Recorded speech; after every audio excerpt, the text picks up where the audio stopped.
big round of applause to Deepak Ramola. He said he'll begin in a minute or two, so welcome. Thank you. My apologies. Let me tell you about Deepak Ramola.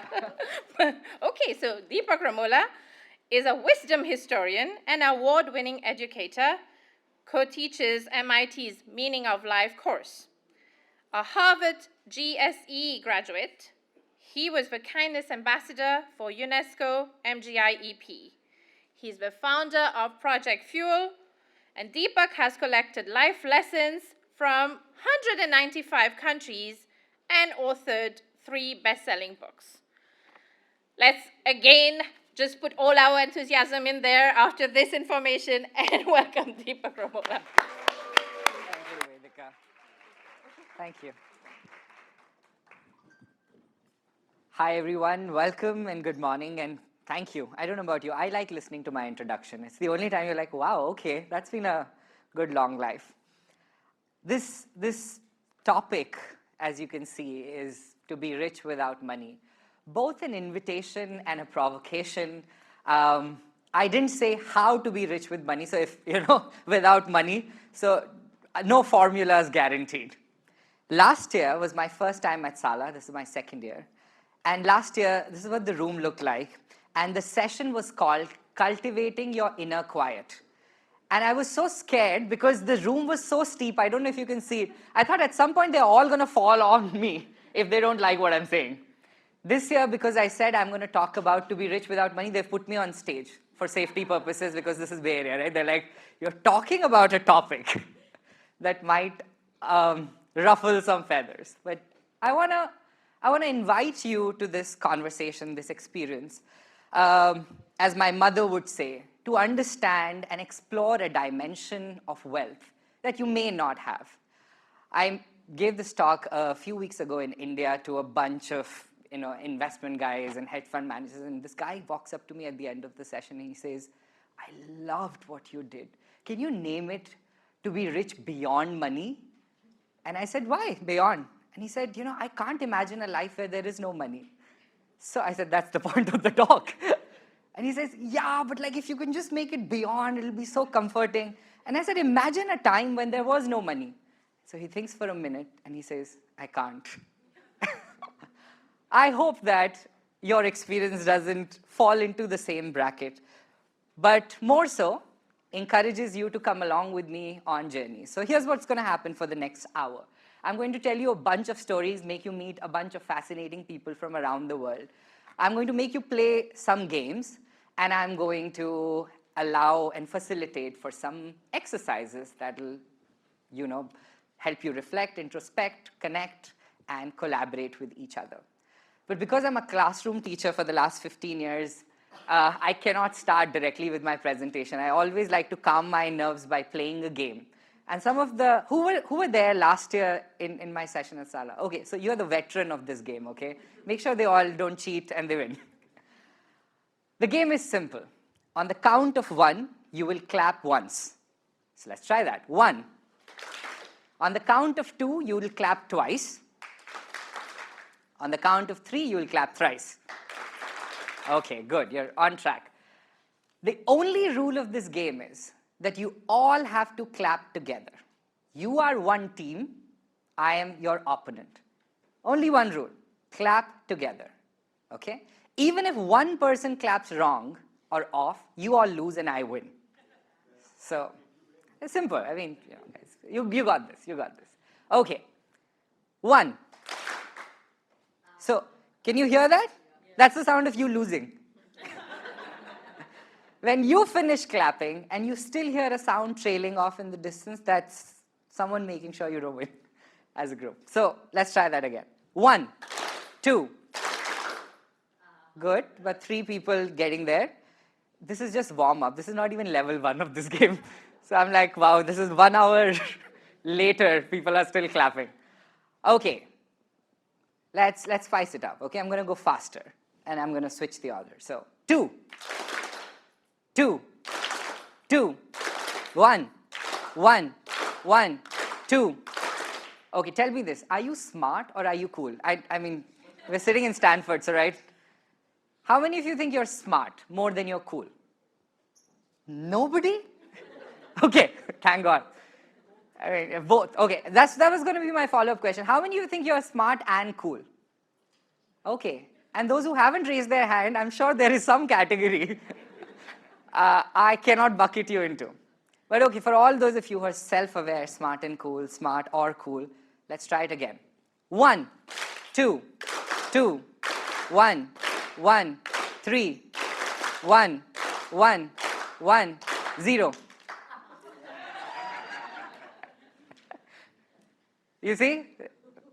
It's very simple, but I've had trouble. 400,000 people have played this game, and I think only 3,020 have won this. So let me go from this sala. Last year also people didn't win this game. So I think I'm back here to take some positive stories back to my classrooms.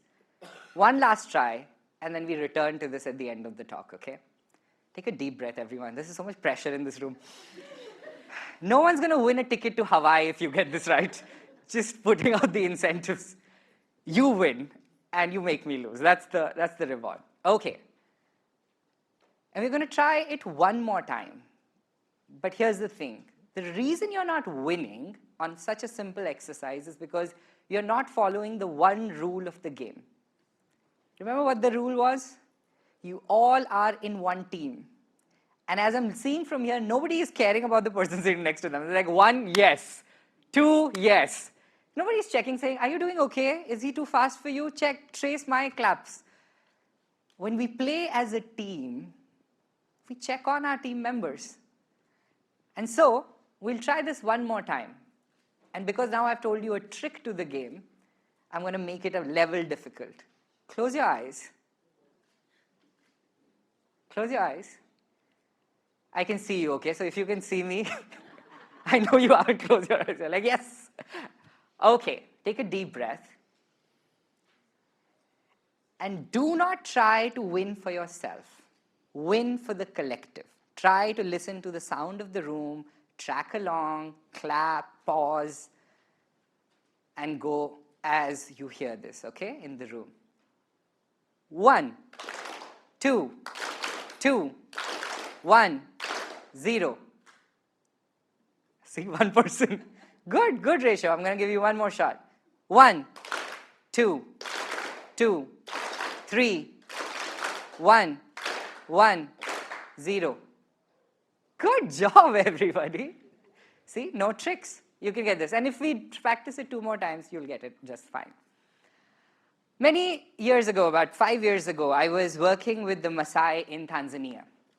And the Maasai is one of the oldest, richest communities culturally in the world. They have been able to preserve their ethics, their aesthetics, their cultural wisdom beautifully, more than any other culture across the world, as historians and anthropologists have studied. So I was studying and spending time with the Maasai when one morning I turned to my translator, Kai, and I said, you know, the Maasai is a very patriarchal society. I wonder what the life of a Maasai widow looks like. So he said, oh, she lives right here. I can introduce you to one. So this is 12 o'clock in the afternoon, just like right now.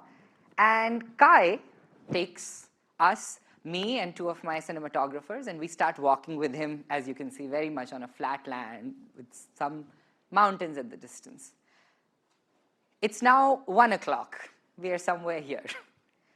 And I say, Kai, where is this house? And he says, just there. It's 2 o'clock. We are here.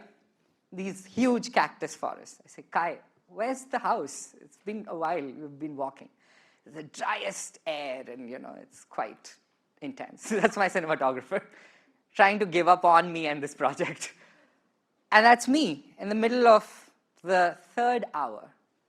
At the end of the 4th hour of walking one way, I finally turn to Kai and say, where are we going? I'm so tired. And he says, you see that house in that distance? That's her house. We'd been walking for 4 hours until then, 4 hours. But it seemed worth it because when I met Eva, I realized she has 2 beautiful kids. She lives in this gorgeous mud hut she's built. And on the way to her house in these 4 hours, I had seen the footprints of wild elephants, giraffes. We had literally traced the fresh footsteps of every wild animal you can imagine in Serengeti. So I turned to her and I say, what's life living like in the middle of the forest? And she said, oh yeah, the gazelles come every morning to drink water here. In the night, it gets a little crazy because the wild elephants sometimes try to break things and the trees around, so we're scared and we bolt the house. As I start listening to Ava's story, I realize that it's not living in the wild, picture-perfect story. This is a Maasai widow who has been living off the radar from the rest of the community with her 2 kids. Where's her husband, I ask?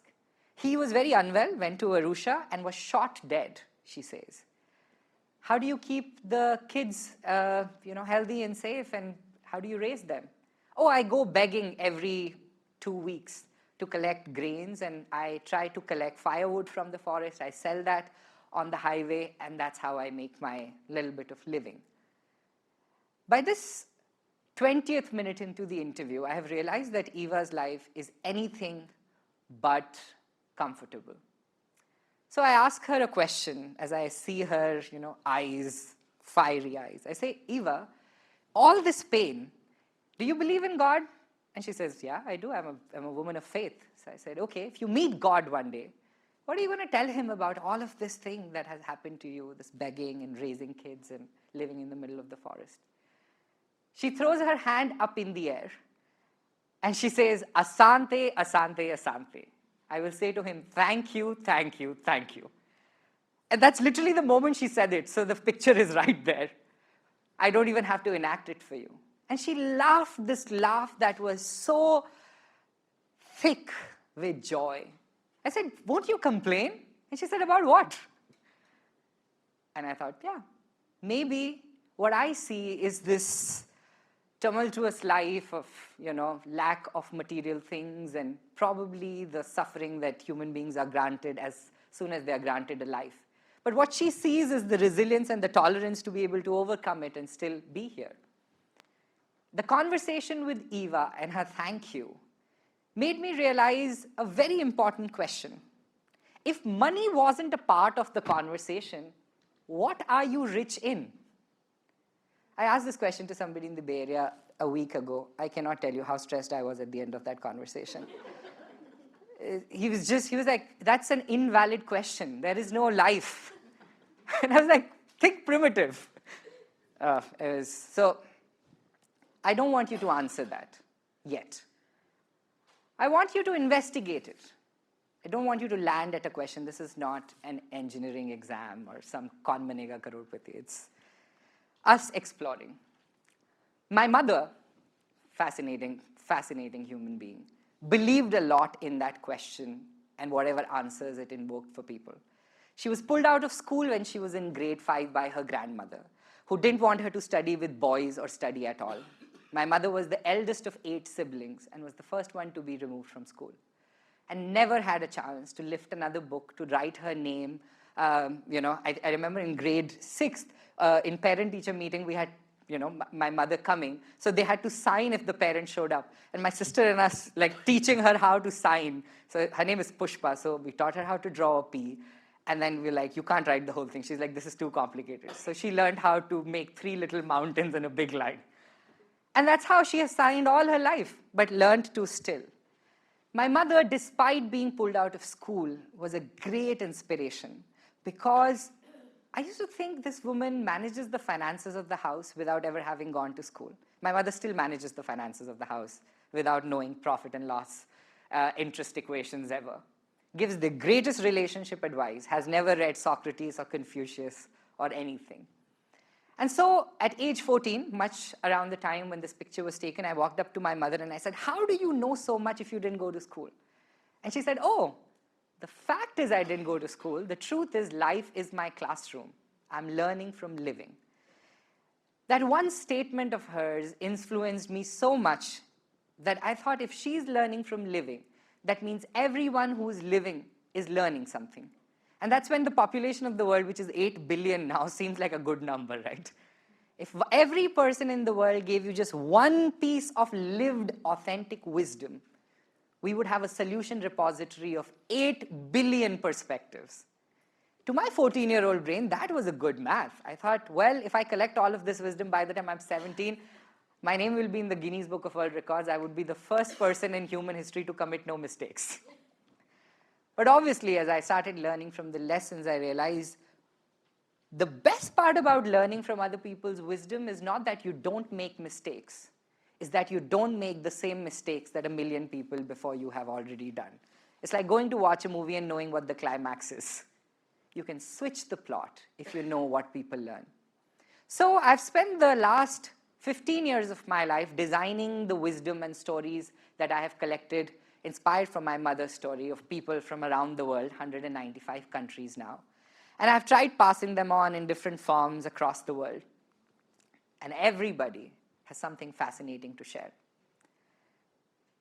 But here's something more valuable that I've realized as one of my most favorite life lessons. That everyone is rich, as my coach Akshay Cherian would say. Just some people have money. And that makes more sense when you realize that there is a difference between something to live on and something to live for. It's a very nuanced difference, but it's like walking on a razor's edge. When you have something to live on, it's easier to realize that you have what we call borrowed power. Borrowed power is power that comes with accumulation of material wealth. The great cars you have, the house you have, the degrees you have, the position you have, the titles you put behind or in front of your names. Embodied power is the power of you entering a room and someone caring a damn about talking to you. If I was to not know how much money is in your bank account or how many cars are in your garage, am I interested in you? Who are you? Why should I spend my time with you? If I bumped into you into a restaurant and I'm in the queue with you, and I know the queue is long, it's about 30 minutes long and we're waiting, and I start to chat with you, am I going to turn back? Or am I going to be like, oh, we can spend this 30 minutes? It's that embodied power, which is you without your resume. Most people, unfortunately, that I've met across the world, confuse their borrowed power to be their embodied power, forgetting that your borrowed power enables you to create your embodied power.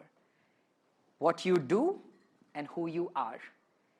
And that tight rope of understanding the difference made me very curious and made me realize that there are many kinds of wealth. There is physical wealth, financial wealth, spiritual wealth, social wealth, and this is just some of them. I couldn't put them all on a slide, so I honestly don't have time today to take you through all of them, but I did shortlist about 4 kinds of wealth that I thought we could experience together. And the first wealth is the wealth of wonder. The wealth of wonder, okay, let me tell you the story and then we do the exercise. This is a guy named Philani Dalada. Philani is a beggar in Johannesburg, South Africa. He's a beggar, but he does not beg. What does he do? He collects books, reads them, and then at the traffic light, as your car stops, he comes and says, have you read The Alchemist? You say, what? You say, have you read The Alchemist? No. It's a story of a shepherd boy who goes in the search of a treasure. And then he comes across these challenges. And in those 30 seconds, he does the best pitch of that book. And you say, what happens to the boy? And he says, you have to buy the book. Park on the side. So famous has his approach become that he now has a foundation and an entire begging industry revolutionized in Johannesburg, South Africa. It's called the Bookworm Foundation. Reads books, wonders about them, and has created an entire way to challenge the limits of what it is to ask for money. Philani on one side reminds me very much of Sunita Garware, who I met on a flight. I'm a terrible person or a best person to be a co-passenger with.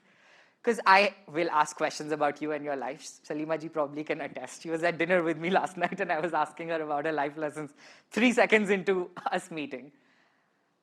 Sunita and I were on a flight once and she's wearing this nice furry coat. I said, is this warm? She's like, no, it's just expensive and very cold.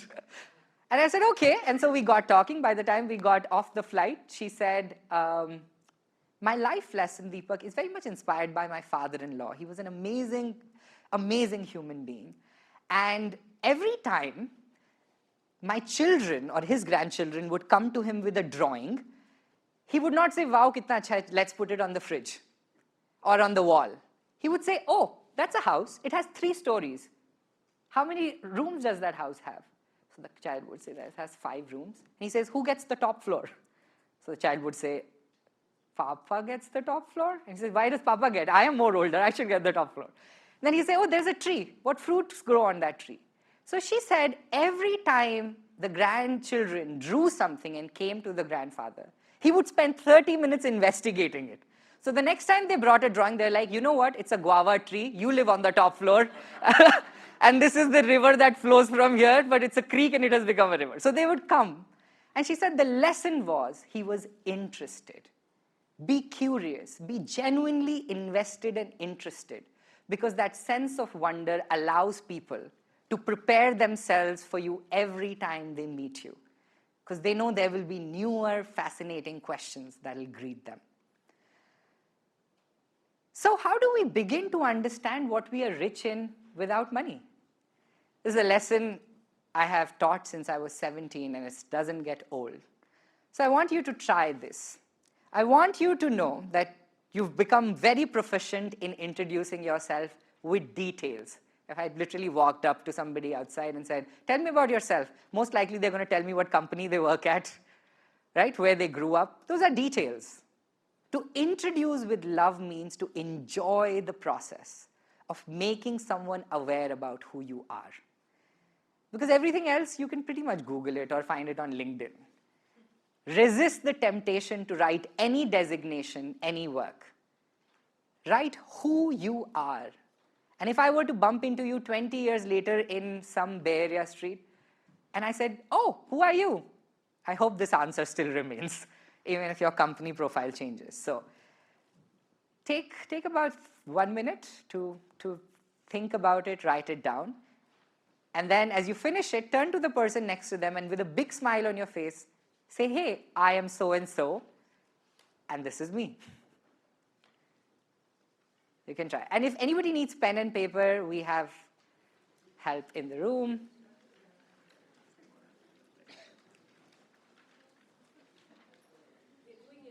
Yes, yeah. This is a workshop. I am a teacher.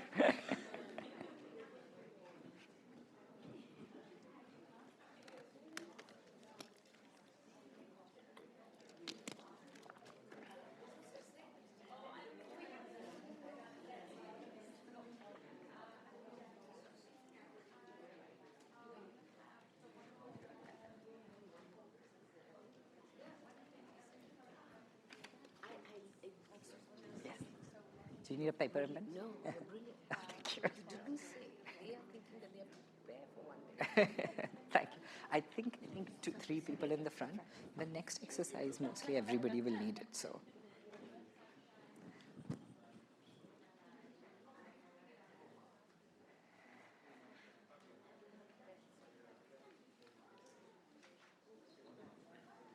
All right. The average age in the room says you've spent easily 30 years with yourself. So 1 minute is more than enough. It's grace time. I have a pen if you. You're the backbencher student, Shivin. If you are done writing, I would like for you to turn to somebody you know or you don't know, and really, as if you just met this person, pretend this is your introduction.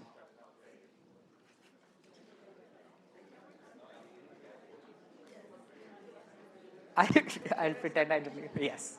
I've written, I'm old and funny, and I love to. Nice. You both can pair. You'll really like Sulimaji's lesson.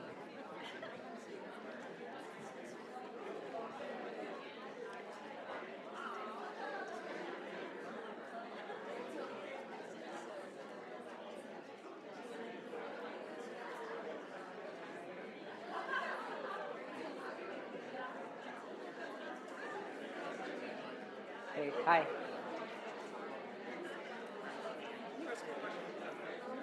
What introduce with love means?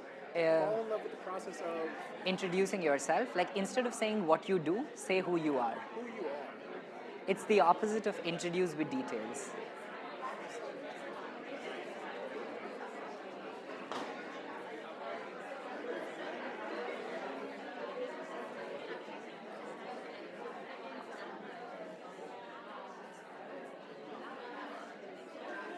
All right.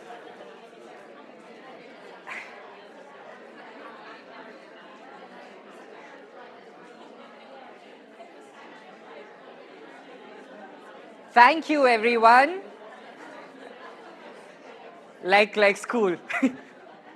If you can hear me, clap one. One, two, one. Oh my God, this is literally like kindergarten.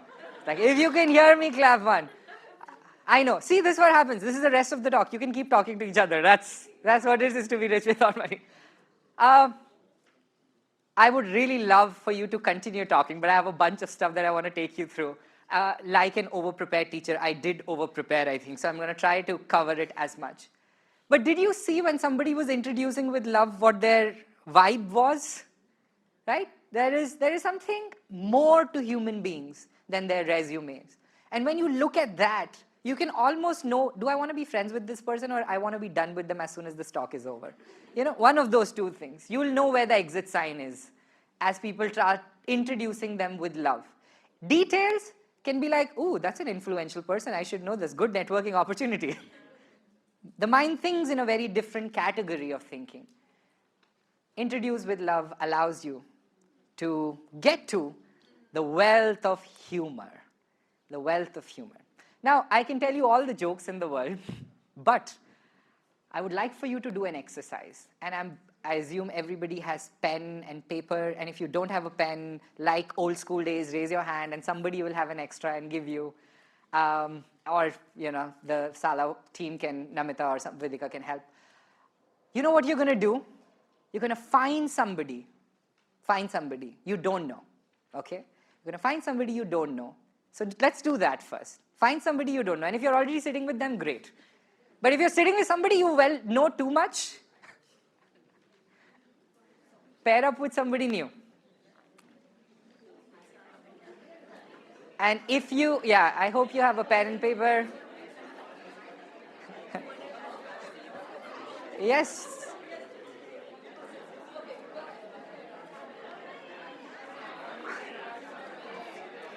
All right, thank you. Listen, this is not mass migration. This is just moving a chair. It's like people are picking up their bags, their entire lives. Okay, if you still don't have a paper and pen because you'll need it for the next exercise, look at Namita. She's there in that beautiful violet color kurta.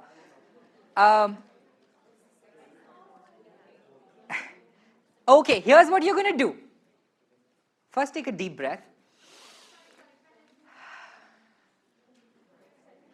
Here in the front, Vedika, some people in the front. Look at the person in front of you, the person you've paired with, your partner in the exercise.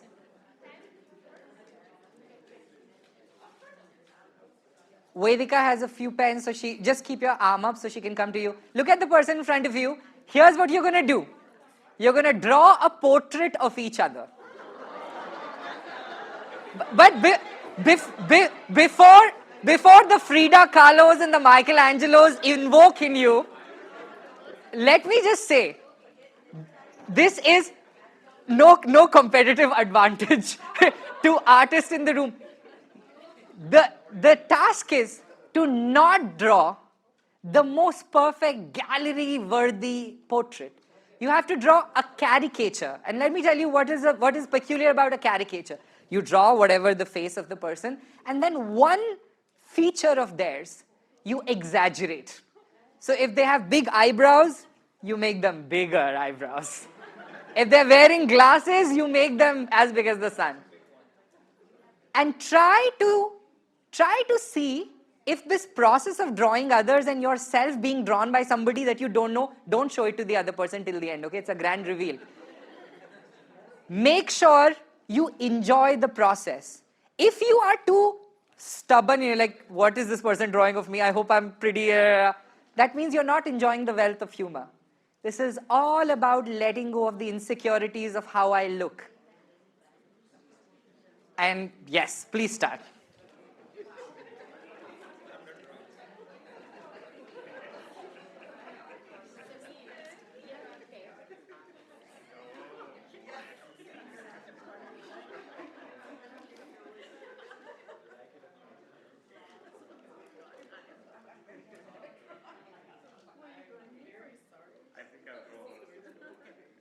Is anybody without a pair here? Okay. I'll draw you later. You have a pair? Oh, okay. And if you are like one of those overachiever kids who spend 10 seconds there, done, you're not drawing a good caricature. Pay attention. Look at the nuances. Look at the wrinkles and the frizzy hair and the fringe of the nostrils and the earlobe. Pay attention.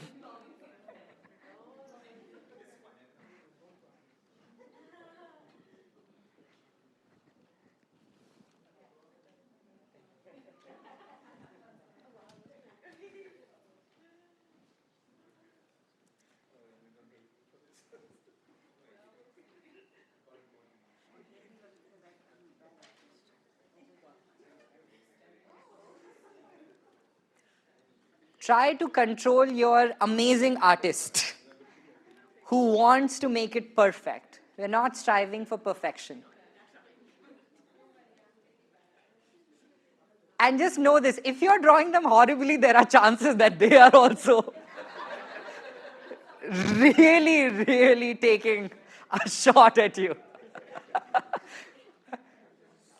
It's the law of physics, what goes around comes around. Every action has an, hopefully, not so much of an equal and opposite reaction, but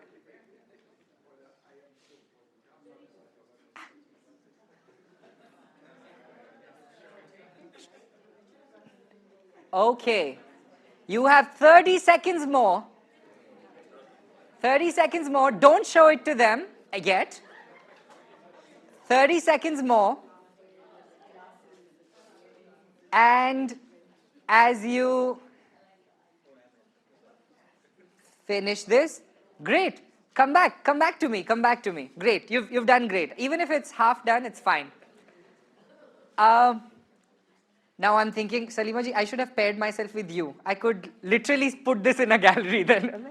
I was sketched by Salima Hashmi. Great. It's going to be the moment of truth. All your embarrassment, all the judgment of somebody, and your judgment of someone is going to unload in a flash. So I want you to take a deep breath again. Look at that person, give a smile, tell them, whatever's coming, I still like you. No hard feelings. And now, show it to them.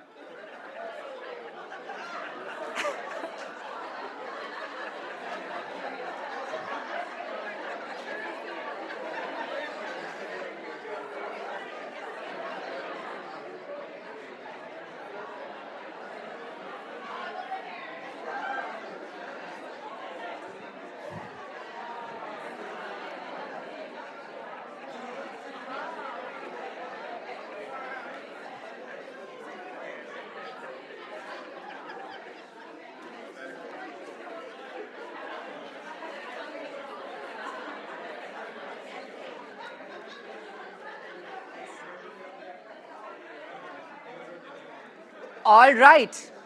Good job, everybody. Your laughter tells me you survived this. Okay. I would like for you, it's not done yet. I would like for you to quickly, I'm giving you about 1 minute each, okay? And I'm keeping a time. You have to tell the person who drew your portrait about one thing in your life or your face or your features, physical features, you had a really tough time accepting, but now have sort of made peace with.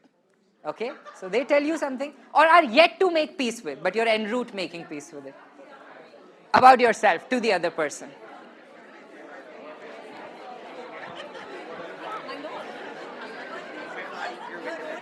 Yes, you have to tell about your own face. Sorry, oh yeah, 20. I am not wearing my glasses, so I couldn't see. 20 or 10 पे हम लोग We started about 12, like 7 minutes late, but yeah, so.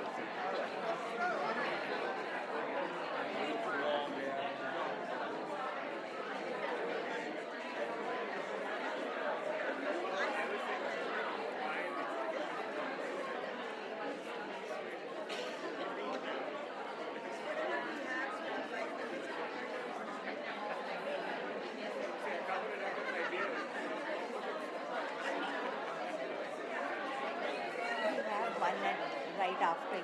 So I'll try to finish, yeah.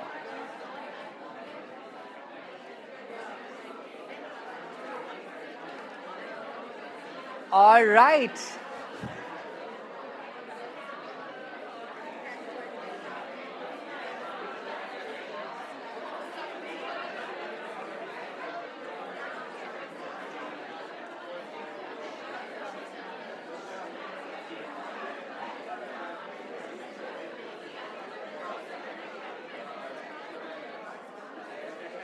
All right, everyone.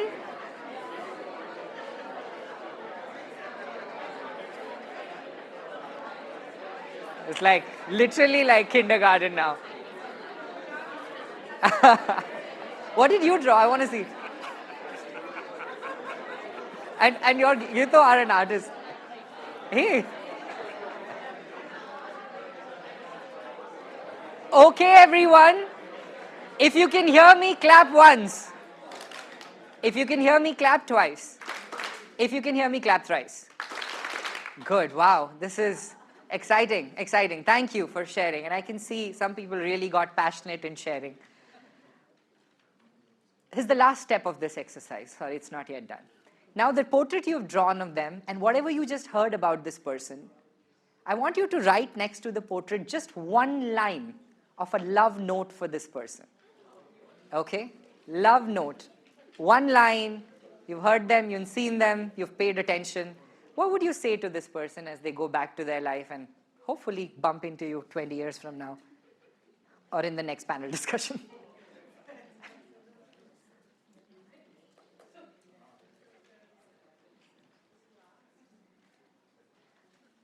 All right. And you can keep it to yourself. Let's give it to each other when we're leaving the room, okay? So keep it with you. Because otherwise they'll be distracted. They'll be like, yeah, what?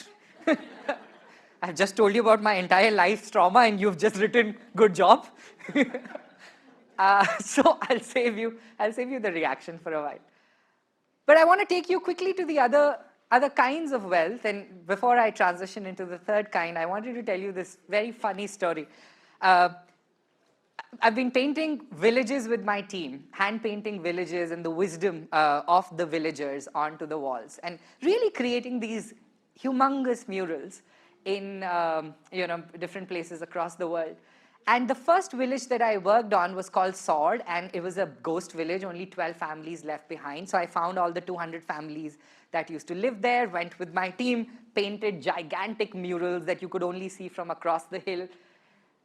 And then we painted this mural. You can probably see there are two guys. So this is inspired by a folk tale. This village practices an unusual ritual. When it doesn't rain for a long time, they all go for what they call Barish Mangna, to demand rain from their gods. So they all sit in front of the village temple. They play the dhols and the damaus and the songs and the chants. And they say, for the last 600 years of this village, it always rains. So I said, what if it doesn't? And they were like, oh, yeah, it has happened twice or thrice. If it doesn't rain, there is a stone that covers the idol of the god. We remove it and we're like, you also get scorched in the sun as we are.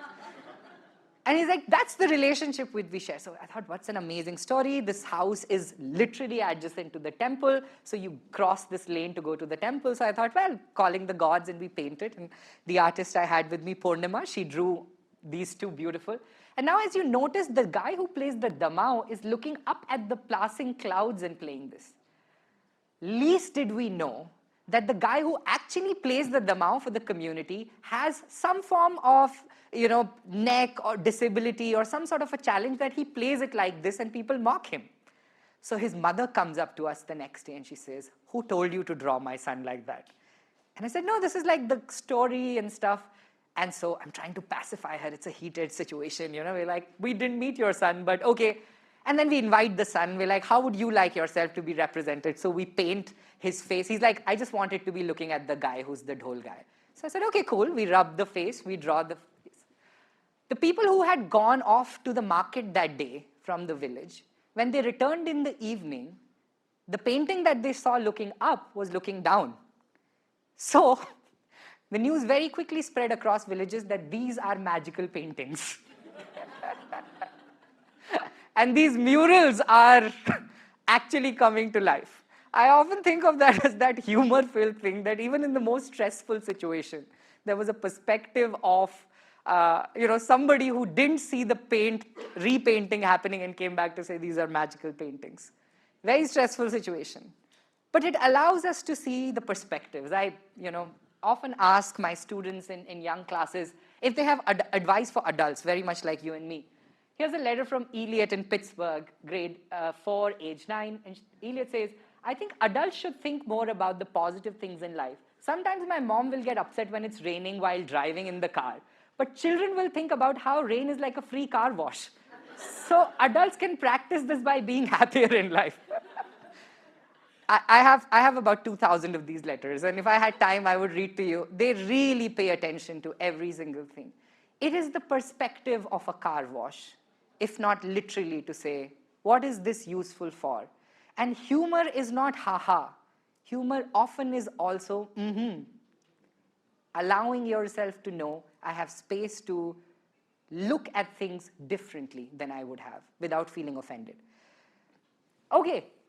The wealth of self. I met this boy along with many other children when I was working with Syrian refugees in Europe. And I met him in a refugee camp called the Jungle, and it had 7,000 refugees, and he was brought to that camp by a blast that happened in Syria. And there was another boy named Hadi, who's not in the photo but was around. And he said that he was basically on his way back from school, and he decided he should stop at the mosque and do the afternoon prayers before going home. So he stops at the mosque. The school is very far away. It's about an hour and a half. When he gets home, his entire neighborhood has been bombed. He cannot trace his family, his neighbors, his relatives. A distant cousin of someone visiting that neighborhood that day takes his hand and runs towards the sea, and somehow manages to pay all the money he has to put this boy in a boat, and the boat is coming to Italy, and he has never heard of Italy. And in a boat, there is a space for 50 people. There are about 150 people. And so Hadi makes his way all the way to Italy and somehow to France, to this refugee camp where I meet him. I listen to that story, and obviously I am emotional. And when he's telling the story, he is emotional. And then I tell him, "What did you learn from this story?" And he says to me, "Deepak, life is difficult, but being angry about it solves nothing. Life is difficult, but being angry about it solves nothing. So you know what I do? I actually go to the only person who can teach me French, and I'm trying to learn language so I can be a translator for other children. I try to stand every morning early in the line so that the person who's very old and cannot be at the food truck that comes for, giving ration, I can help them because my parents taught me that." That's a 14-year-old boy trying to think of life and not being angry about it. Whenever I'm in a moment of crisis, I think about that wealth of self, to know yourself in the most grandest and the most dramatic life situations and say, I know that to be true, and I'll be all right. Hadi tells the essence of the wealth of self that comes from truly reflecting on your life. This is Dr. Samru. He is the happiness monk of Bhutan. If you've ever heard about the National Happiness Commission of Bhutan, he was one of the key figures in creating the Gross National Happiness Commission as respect to the GDP for Bhutan. When I met Dr. Samru in Bhutan in 2017, he told me his life story. He fell from a tree at age 14, was claimed dead, was almost being cremated when he woke up. And then spent his life trying to, learn and do engineering and be a PhD holder and then become this happiness minister. And amidst all of this, I thought, you are the happiness monk. Your life must be very, very easy and chill. He said, oh, anything but that. My wife was raped twice, he said. And I could not find her the second time. It took us about good 5 to 6 years to trace her, and I found her in a cowshed in Nepal. So my happiness is not a merit of how much I have. It's how much I've been able to go through and understand. And so, as he laughed, he taught me a song. I've made you draw, I've made you write and discuss. I'm going to teach you a song now, okay? This is my mantra song. Are you ready to sing? Okay. Take another deep breath, everybody. That's another wealth we have, breath. And the more voluntary breaths you can take, life is going good. So the song goes, I'll do one line and you can follow after me, and we can learn it together. Happiness is here and now.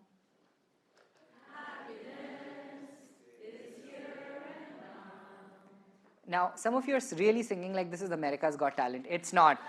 It's really not. And I'm not going to say at the end of it, "Aap Bombay aa rahe hain," or "This is the golden ticket." You just literally, if you feel too conscious, close your eyes, but really try to understand. It's just 8 lines. We're going to go through them very quickly. Happiness is here and now.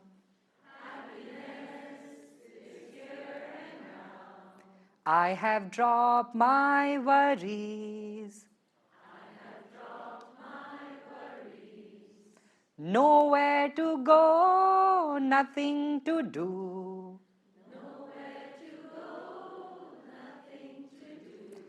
And I'm not in a hurry.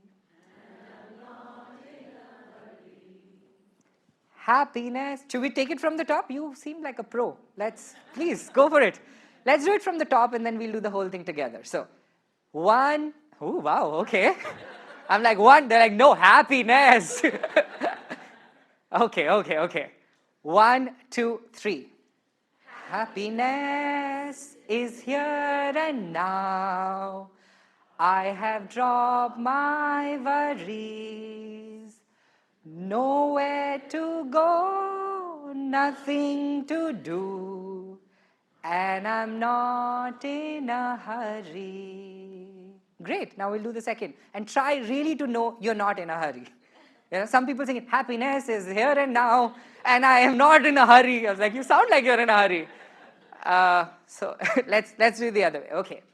Happiness is here and now. I have dropped my worries. Somewhere to go, something to do, but I'm not in a hurry. Okay, you're going to do the whole thing from top. I am just going to sit and watch you. Okay, 1, 2, 3.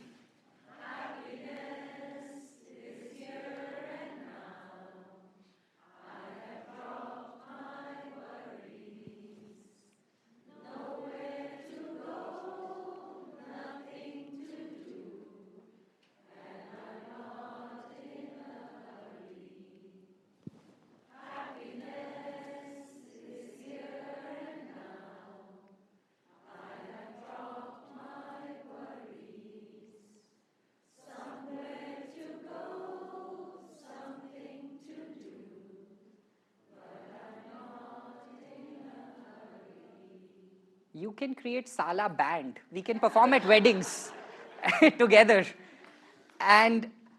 But my only thing is I really want to go to the last wealth, but I think you got the song, but the feel of it, it's like everything. I want you to sing like your life depends on it, and you mean it.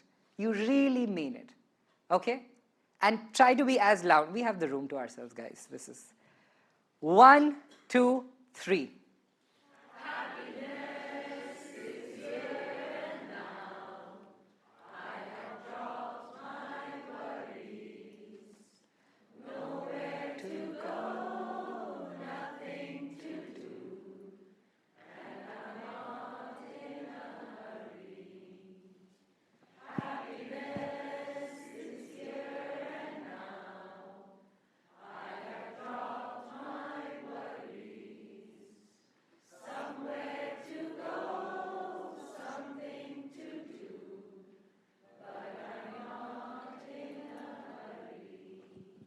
Can you give yourselves a huge round of applause?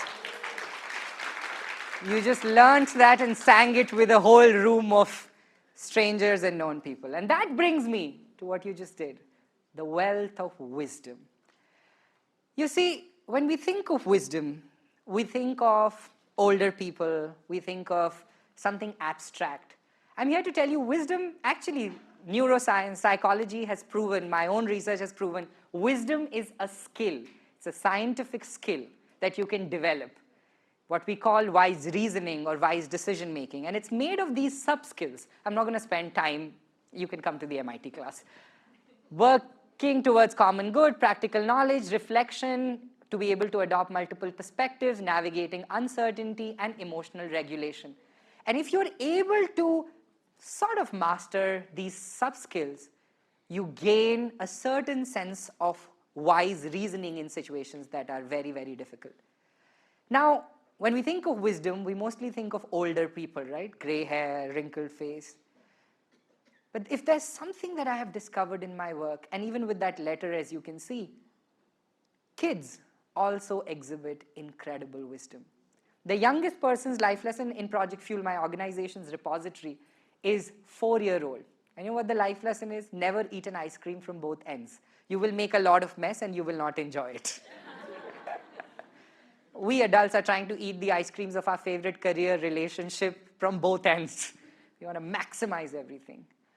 And that's not what it's about. And if you're willing to see, there is wisdom in everyone. And I'm going to share a story of 2 incredible boys from the Bay Area whose wisdom has surprised me and enthralled me so much in the last few years. I started with the story of the Maasai.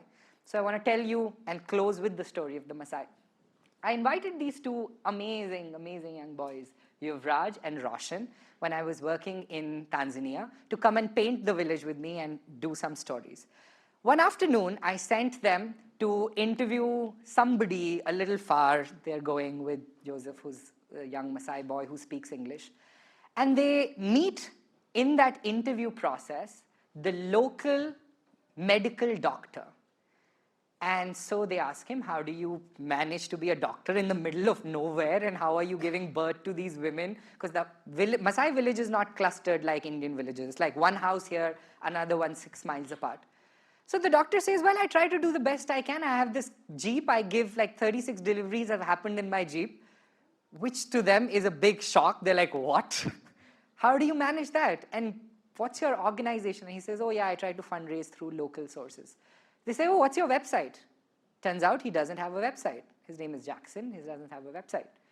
So that evening, these 2 boys, which I believe they were in grade 8th and 9th then, went back to their rooms, and they're Bay Area kids, so they know coding by grade 8 and 9th. They code him a website. When we land in the village the next morning at 9, Jackson and his organization has a website and a crowdfunding page. He's very thankful, great experience. We come back the next morning to another interview and realize that the Maasai women walk 9 hours for water every day. 9 hours. And many of these walks we did together. In those 9 hours, you can do so much more. I did what I could, and in the conversation with Roshan and Yuvraj, I realized they were really moved by the cause. This is December of 2021. By December of 2022, when they came back to their school, Sacred Heart, they rallied up 10 of their friends and went back in December of 2022 and fundraised to build a water harvesting unit right beside the community center we had built the previous year. But they were not happy, because one water harvesting unit doesn't solve for 10,000 Maasais. So they came back and fundraised and took more families to experience what it means beyond the luxuries of our lives, to understand how people thrive and survive. And were able to build 8 water harvesting units, you can see the tanks coming, so that it can be individually deployed in the bomas.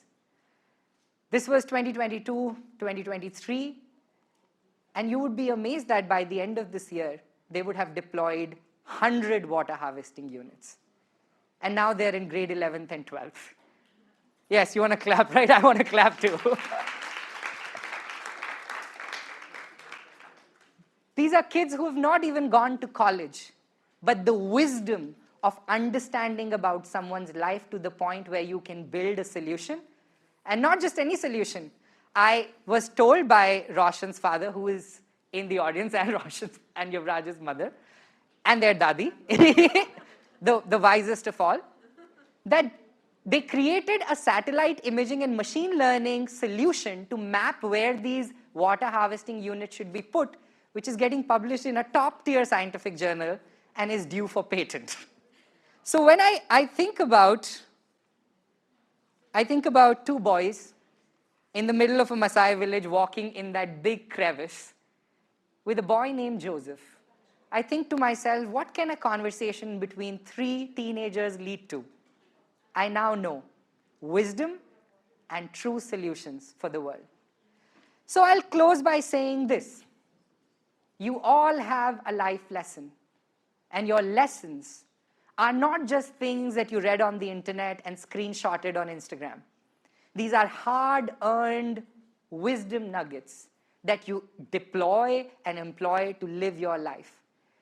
And if I must remind you, then it should be this one thing, that it's not just your wisdom, but everybody you meet, their wisdom that influences the world.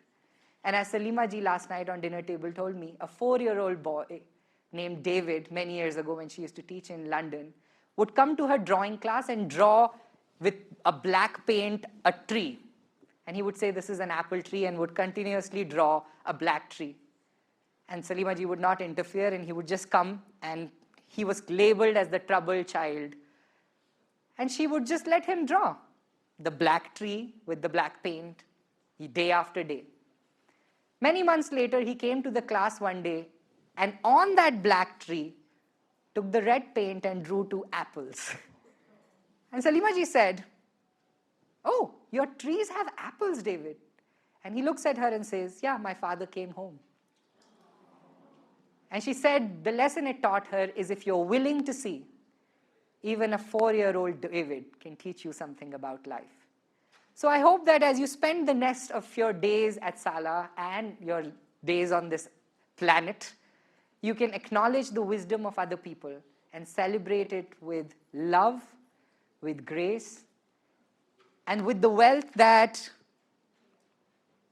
as John Henry says, how much we should be worth if all the money we had was lost. So the first question is the last question. If money was not part of the conversation, what are you rich in? I don't need your answers. Find one for yourself. Thank you so much, everybody. Mr. Daniel.